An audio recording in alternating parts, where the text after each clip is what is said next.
Kaway-kaway sa mga mamis na patuloy na nagda-diet dahil mataas ang sugar, yung halos kahit butas-butas na yung mga daliri at manhid na, ay kabado pa rin kapag oras na ng pagche-check ng blood sugar. Aba kahit maliit yung karayom na yan, masakit pa din.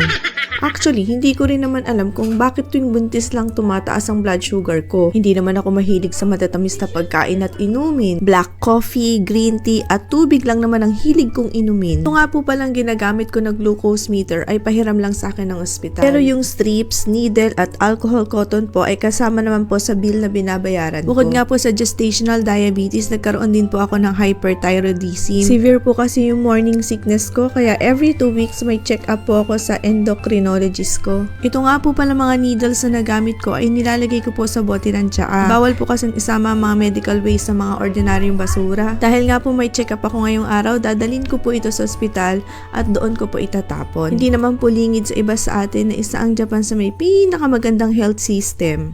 Hi, Pilipinas, kailan kaya? Dati nga po pala sa isang private hospital ako nagpapa-check up, yung malapit lang sa bahay namin. Pero mas pinili pa din namin ipagpatuloy dito magpa-check up.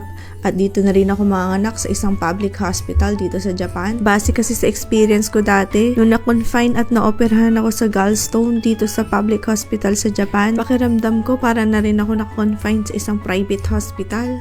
Tulad nga noong huling check-up ko, binigyan na ako ng schedule para sa CS operation ko. Kala ko simpleng check-up lang ng OBGYN ko. Pero pagkatapos nun, nag-request sila ng chest x-ray, ECG at additional blood test. Kahit nakaka-blood test ko lang noong umaga na yun. At ang mga ospital nga po dito sa Japan, mapa-private o public pa yan, ay advanced at automated na po yung system nila. Tulad na nga lang po nito, lahat po ng information ko naka-register na po dito sa registration card ko. So kahit ano pong department ako magpunta dito, ma-access nila yung medical records ko. At ngayong araw nga po, 4 na department ang kailangan natin puntahan. Una nga po sa listahan ng blood test and urine test. Actually, noong nakarang linggo lang lumabas sa blood test ko na anemic daw ako. Kaya pinag-take nila ako ng iron supplement. Pero kasi sino ba naman ang hindi magiging anemic? Halos linggo-linggo may request ng blood test. Pero ang totoo talaga niyan, hindi na ako napagkakatulog sa gabi. Hindi ko na kasi alam kung anong tamang posisyon sa pagtulog.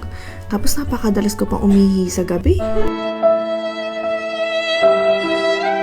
So eto na nga, nandito na tayo sa lab. Bali itong machine na ito, ipapasok mo lang yung registration card mo, tapos lalabas na dyan yung cup para sa wiwi at yung number mo. Hihintayin mo na lang sa screen ma-flash yung number mo, then pupunta ka doon sa designated counter para makolek yung blood mo. O diba ang dali lang, parang nag-order ka lang sa McDo. Sana nga dumating ang panahon na maging ganito kaganda ang health system sa Pilipinas.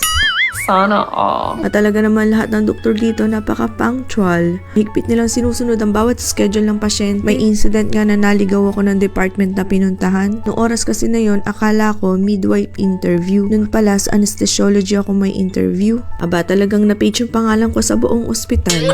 Opo, dito nga po sa Japan, importante sa kanila na ma-interview ang pasyente. Inaalam talaga nila kung ano yung medical history mo. At i-explain talaga nila mabuti sa iyo yung mga procedure before, during, and after operation, yung mga do's and don'ts. At dito po pala sa Japan, hindi ka patutulugin kapag CS delivery ka. Kabado 144 mga mi!